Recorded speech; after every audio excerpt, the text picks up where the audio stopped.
இருக்கும். நமக்கு ஞானம் வந்துச்சா வரலையா, அதுக்கு தான் ஞானம் வந்ததுக்கு அடையாளங்கள் என்ன என்ன என்று எனக்கு தெரிஞ்சு ஒரு 10-12 அடையாளங்களை முந்தின எபிசோடில் சொல்லியிருக்கேன். அதில் ஒரு அடையாளத்தை பற்றிய ஒரு தெளிவாக சொல்ல வேண்டியது தான் இப்போ. அது வேற ஒன்றும் இல்லை.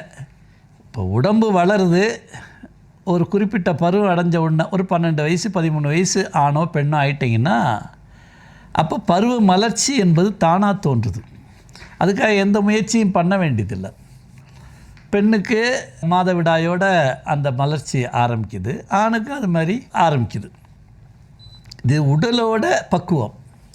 இது மாதிரி மனமும் அறிவும் வளர்ந்து கொண்டே வரும்.